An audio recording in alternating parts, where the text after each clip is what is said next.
য'ত আছে চৰাঘৰ, ভঁৰালঘৰ, ঢেঁকীশাল, গোহালি, নামঘৰ, ৰংগমঞ্চ, গৰুগাড়ী, খালৈ, তাঁতশাল, লেম্পৰ লগতে মূল ঘৰ। চহা জীৱনক সুঁৱৰি বাঁহ আৰু খেৰেৰে সাজিছে এই ভেলাঘৰ। বৰপেটাৰ সৰ্থেবাৰীৰ বৰশলাত দেখিবলৈ পোৱা গ'ল এই অপূৰ্ব দৃশ্য।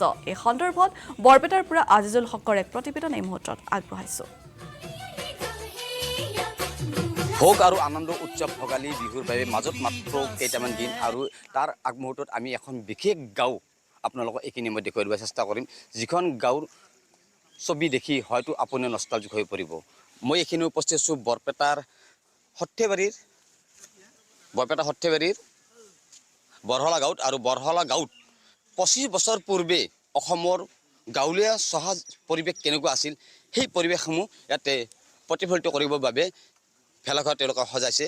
আৰু আমি পোনপ্ৰথমে দেখুৱাই দিব চেষ্টা কৰিম। এইটো হৈছে যি 25 বছৰ পুৰণি অসমৰ যি আচলতে বাটচৰা, এই বাটচৰা। আৰু ইপিনে এইখন হৈছে ৰংগমঞ্চ, এয়া হৈছে ৰংগমঞ্চ। প্ৰতিখন গাঁৱতে আচলতে এনেকৈ ৰংগমঞ্চ আছিল, এনেকৈ বাটচৰা আছিল। আৰু যদি সম্ভৱ যদি হয় আমি কিছু পৰিৱেশ আৰু দেখুৱাবলৈ চেষ্টা কৰিম। এইদৰে চাওক,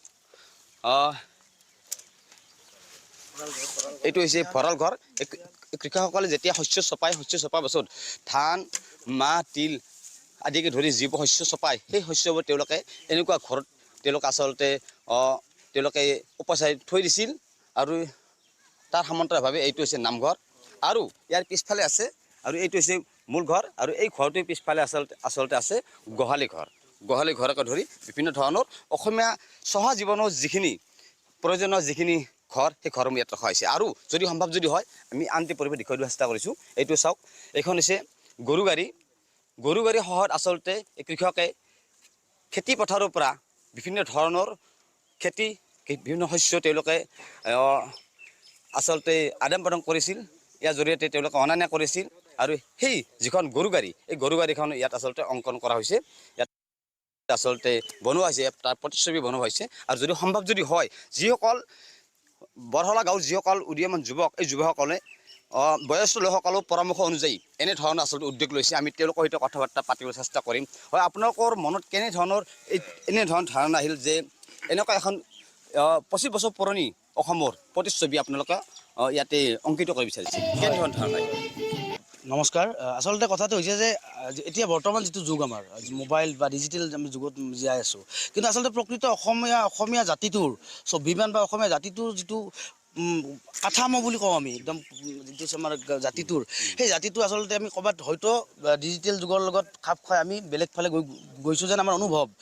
আৰু উঠি অহা নৱপ্ৰজন্ম সেই জাতিটো কেনেকৈ সৃষ্টি হৈছিল, সেই জাতিটোত কি আছিল, জাতিটোৰ কি কাঠামো আছিল, সেই বস্তুখিনি আচলতে আমি নতুন প্ৰজন্মৰ বাবে দেখাবৰ কাৰণে আচলতে ইয়াত প্ৰস্তুতি এটা চিন্তা চৰ্চা কৰা হৈছে। ইতিমধ্যে যথেষ্টখিনি কাম আমাৰ হৈছে। আমাৰ যিহেতু ভোগালী আমাৰ সন্মুখত, মাজত মাত্ৰ এটি দিন আছে। গতিকে এই আমাৰ যিটো এই কামখিনি আমি মোটামুটি এমাহ ধৰি ইয়াত আমি কৰাৰ চেষ্টা কৰি আহিছোঁ। আচলতে আমাৰ ল'ৰাখিনি যথেষ্ট ব্যস্ত।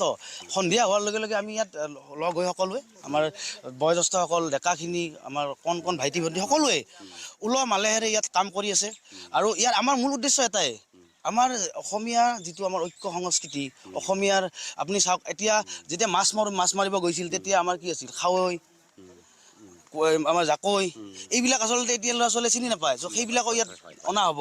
আগতে আমি লেম্প জ্বলাইছিলোঁ, সেইবিলাক আজি ইয়াত লেম্প চিনি নাপায়। সেই লেম্পটো হেৰাই গৈছে, সময়ৰ লেম্পটো হেৰাই গৈছে, চাকি গছি হেৰাই গৈছে। গতিকে সেই লেম্পটো ইয়াত অনা হ'ব। নাঙলখন, যুঁৱলিখন ইয়াত অনা হ'ব। আপোনালোকে দেখিছে এইখন গৰু গাড়ী, তো গৰু গাড়ী কেনেকুৱা আছিল, তো সেই কথাটো মানে আচলতে নাজানে। গতিকে এই আমাৰ যিটো ডিজিটেল যুগত ভাহি যোৱা প্ৰজন্মটিক আমি পুনৰ নিজৰ জাতিটোৰ, নিজৰ মাটিৰ লগত খাপ খোৱাৰ যিটো এটা চেষ্টা, এই চেষ্টাটো কৰাৰ বাবে আমি অলপ প্ৰয়াস কৰিছোঁ। আৰু আপোনালোকৰ মাধ্যমেৰে আমি অসমবাসী ৰাইজক ইয়াত আহি নিজৰ ল'ৰা সন্তানটিক লৈ আহি আচলতেনো আমি কেনেকুৱা জাতিটো কেনেকুৱা আছিলোঁ, পূৰ্বপুৰুষে কেনেকৈ জীৱনটো নিৰ্বাহ কৰিছিল, সেই গোটেইখিনি বস্তু ইয়াত দেখুৱাৰ চেষ্টা আমি কৰিছোঁ। হয়, এইটো অতি তাৎপৰ্য আৰু গুৰুত্বপূৰ্ণ কথা এইটো যে আচলতে ভোগৰ উৎসৱ, এই ভোগালী বিহু যিহেতু সকলোৱে অসমীয়াই পালন কৰে, কিন্তু তাৰ সমান্তৰালভাৱে বৰপেটা সৰ্থেবাৰীৰ যি বৰহলা আছে, বৰহলা গাঁওবাসীও অতি ধুমধামেৰে এই ভোগৰ উৎসৱ ভোগালী বিহু পালন কৰিব। কিন্তু তেওঁলোকে ভোগৰ উৎসৱ ভোগালী বিহু বিহু এইবেলি কিন্তু ব্যতিক্ৰমী ৰূপত পালন কৰিবলৈ চেষ্টা কৰিছে কিয়নো এখন বিশেষ ছবি তেওঁলোকে অংকন কৰিব বিচাৰিছে যিখন ছবিৰ জৰিয়তে বৰ্তমানৰ যি প্ৰজন্ম এই প্ৰজন্মই অতীতৰ যিখন 25 বছৰ পূৰ্বৰ যিখন অসম আছিল বা ইয়াৰে যিসকল কৃষক আছিল কৃষকসকলৰ জীৱন কেনেকুৱা আছিল জীৱন ধাৰণ প্ৰক্ৰিয়া কেনেকুৱা আছিল তেওঁলোকৰ ঘৰ বাৰী কেনেকুৱা আছিল সামগ্ৰিক পৰিৱেশ ইয়াতে আচলতে দেখুৱাই দিবলৈ চেষ্টা কৰিছে